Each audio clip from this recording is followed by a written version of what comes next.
What is up, guys? Welcome to another video. So today I'm gonna talk about what's going on in my city and my community, because we had quite a few changes in the past couple of days and it's been all over the news in China. So I guess it's time to cover this topic, so let's start.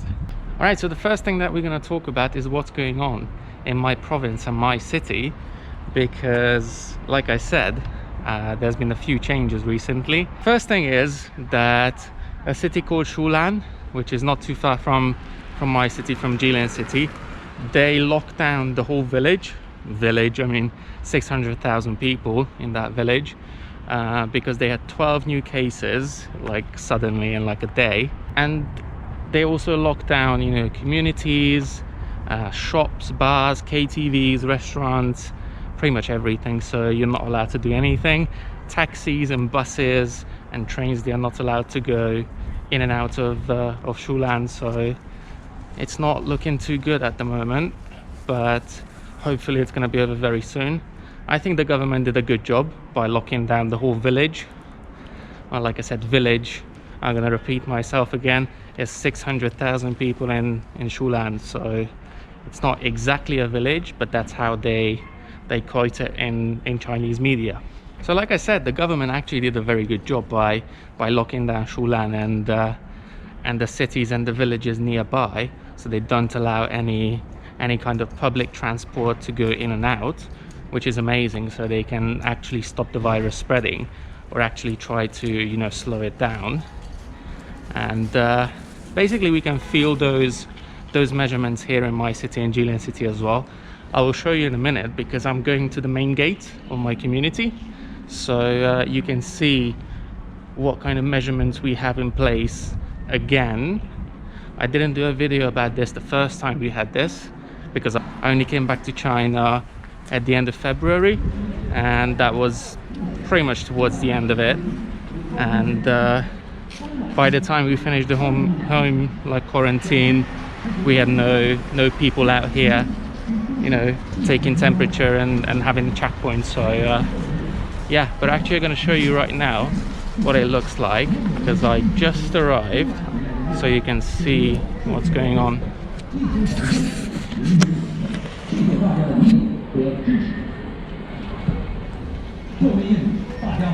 So there you go, you can see there's two people here, there's people down there as well, and this is the only entrance that we have open right now, because all the way on the other side we have another entrance, but that's closed down since Monday.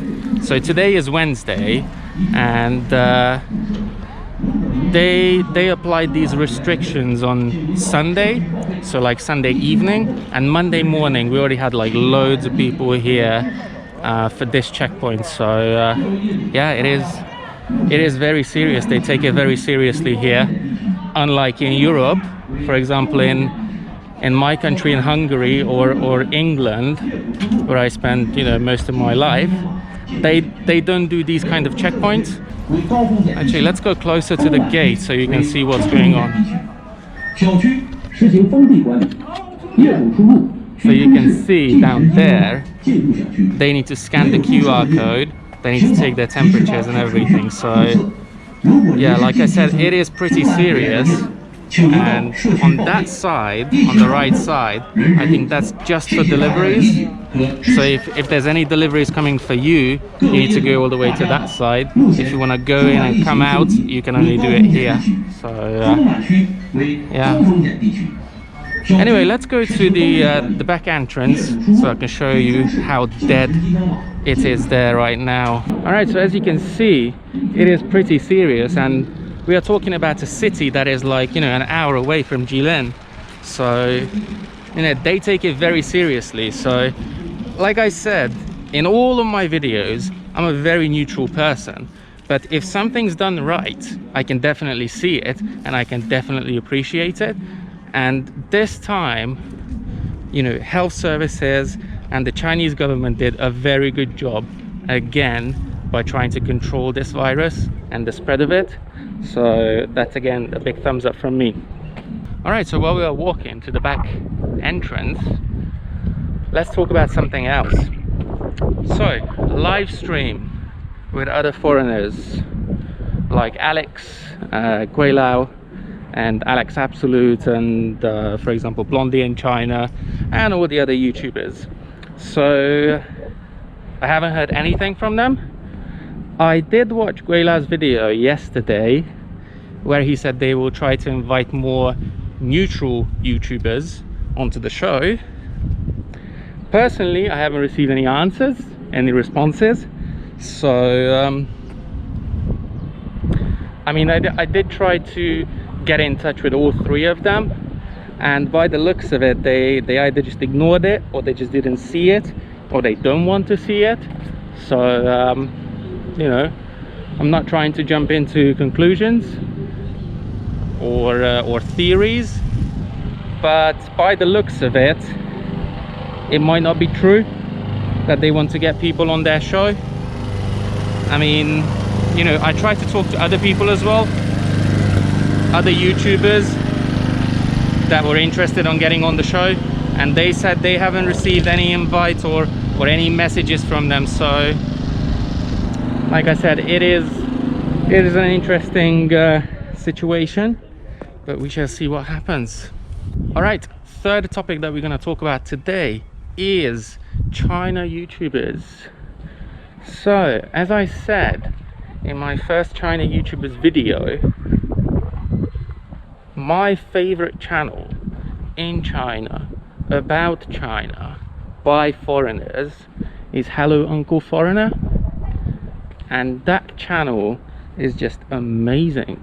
So a big shout out to those guys, and if you want to check out their channels and videos, link's gonna be somewhere up here or down there, I'm not sure, but you can definitely check them out.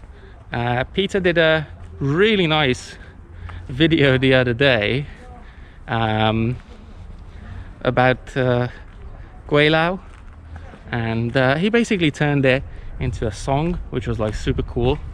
I really liked it.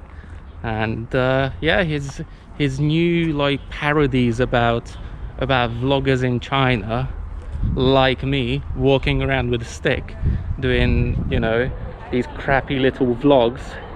It's like, that's what he's basically doing, just a parody about it.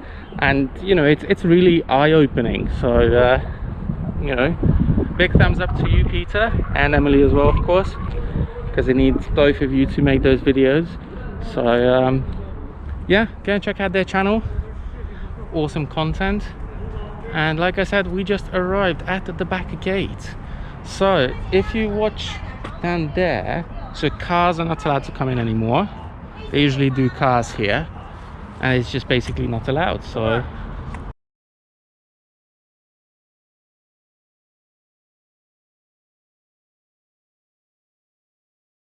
there you go. I couldn't show you too much because I actually got turned away by the security, the barman. So yeah, that didn't work out too well. I don't know why, but you know, at the back they probably don't want people to see what's going on. He was asking questions like, you know, who you filming for, are you like a news channel, blah blah blah, where do you upload the videos, don't include me in the videos. So yeah, loads of stuff that he said. And yeah, so as you can see, no entry or no exiting is allowed through the back gate. So only one way in, one way out. So yeah, that's that. So like I said, it is definitely an interesting situation, because Shulan is like an hour away, and you know, people don't really come here directly. If anything, they go to like bigger cities like Harbin or Changchun, and they don't specifically come to Jilin because there's not much to do here for them, and it is a small village. So it is an interesting take to lock down this city as well, which has no like direct relations and connections to Shulan. So yeah, I mean, we shall see what happens. I am predicting, and this is just my prediction, I might be completely wrong, and I hope I am wrong about this, but once the province's capital, Changchun, gets new cases, I think that's when we're gonna have, you know, a bigger lockdown, like even more serious than this one. And obviously I don't want to see that. What I want to see is actually China getting away and getting out of this virus misery. And I think that's what everybody wants. I mean, I'm hoping. But yeah, it would be nice to end this whole virus thing. And like I said in my last video, they're actually doing a vaccine. They're testing a vaccine. Well, they're testing, you know, quite a few vaccines and options right now, but by the looks of it, the one that I talked about in the last video, that's the most promising one at the moment. So hopefully everything goes well, then yeah, then we can probably put an end to this thing fairly soon. I don't know what's happening here. There's a lady, you know, taking stuff in and things like that. I'm not gonna directly film her, but I will turn in here so you can see in the background what's happening. I think she's either trying to sneak something in or she's trying to give something out,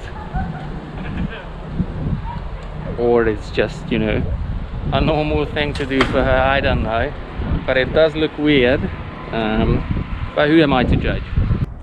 Alright then guys, so that is it for today. I hope you enjoyed today's video.